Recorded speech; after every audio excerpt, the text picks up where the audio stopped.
Number 6. At a school canteen, 80% of students S purchase chips, C, and 55% purchase chicken, which is K. Of the students who purchase chicken, 11% do not purchase chips. So 11% would not be in here, there would be just chicken alone. Right, and we could find the remainder by doing 55 minus 11, this would be 44. And then we know that 80% of the students purchase the chips. So we could find that remaining number, 80 minus 44, we get 36. Right, and we could add all these up. 36 plus 44 is 80, plus 11 is 91. And 100 minus 91, we get 9% of the students purchased neither chicken nor chips. So we have completed this Venn diagram. And part 2, determine the probability that a student chosen at random purchases only chicken or only chips. So this would be probability of choosing chicken only, as well as the probability of choosing chips only. And chicken only would be the 11%. So that's 11 out of 100. And then the chips only, that would be the 36%, which is 36 out of 100. Add those together, 47 over 100. Or you could even write it as 0.47.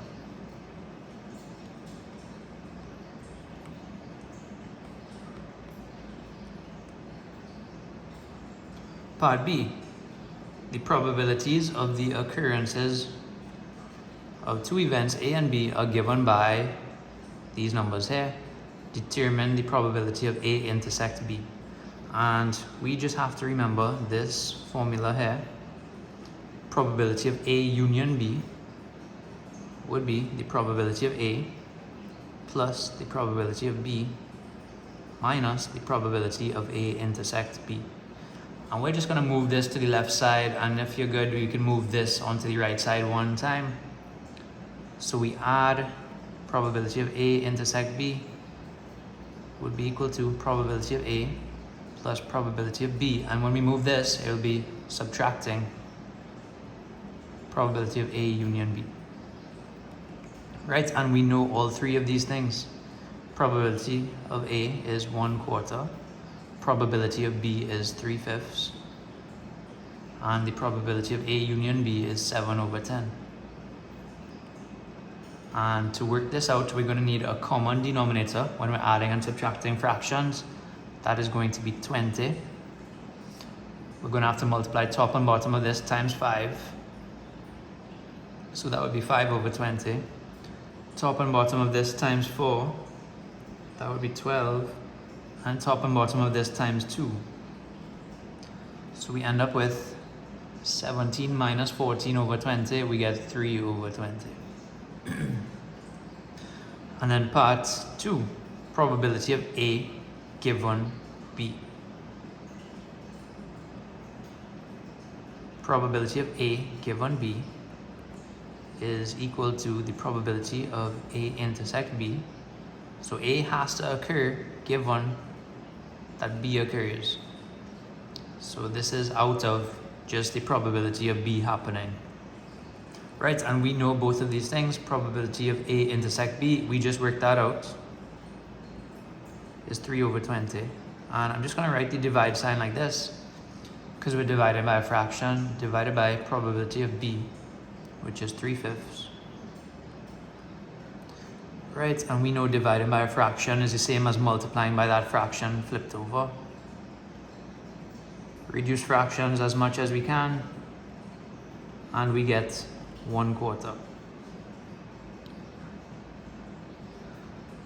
And then part C, state with a reason whether events A and B are independent. Right, and there's a rule we have to remember.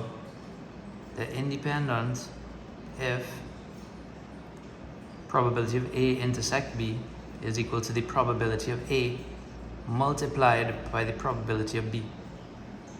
So probability of A intersect B, we worked out, was 3 over 20.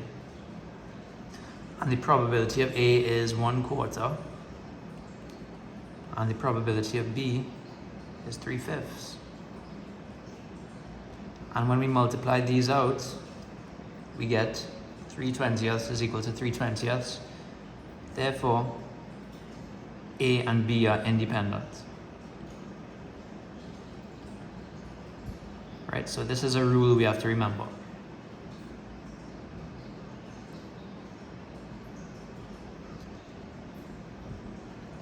Part D. The following table shows the marks obtained by 27 students in a mathematics test. Construct a stem and leaf diagram to display this data. So we could get going with the stem and the leaf. Smallest value we have is 30. So the stem would be 3. The biggest value is 98. So we have to go all the way to 9 on the stem.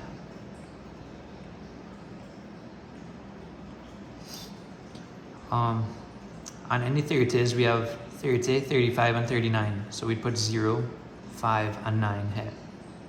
In the 40s, we'd have 42, 45, 45. So 2, 5, and 5. 52 and 59. That's just a 2 and a 9.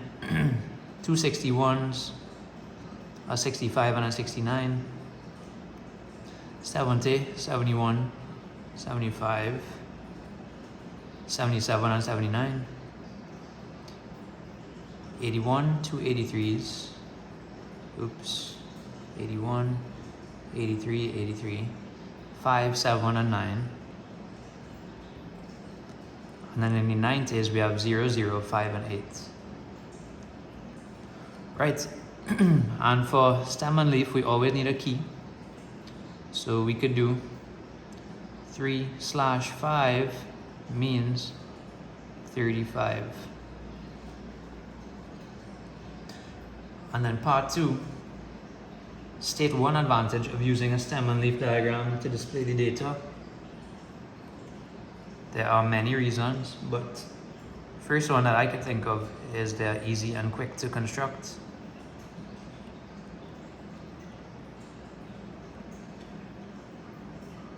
Right, and the data is also arranged compactly.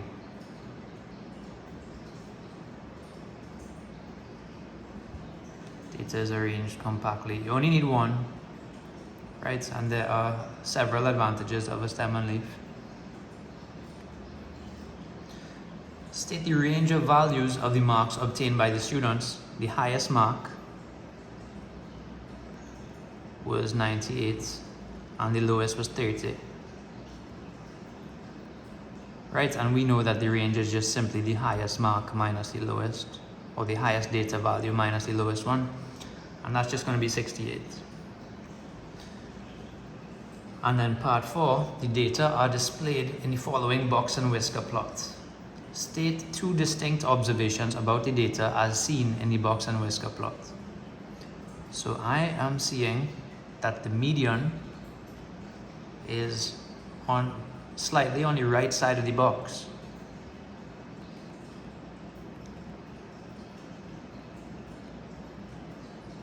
Slightly on the right side of the box.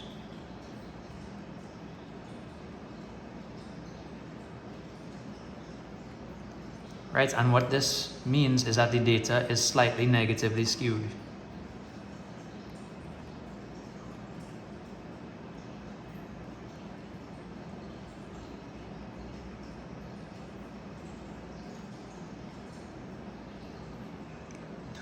Also,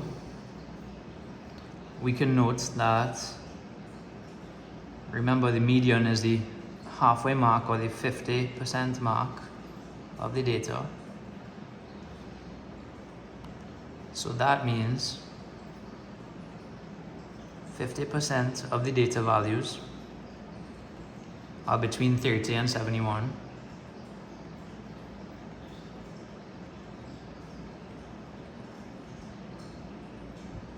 Between 30 and 71, and the other 50% would be between 71 and 98.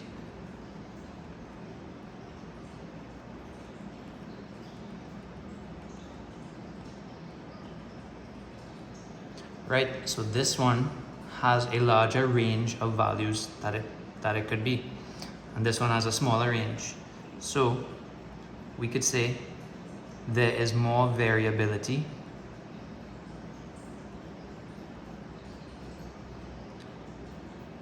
among the smaller data values.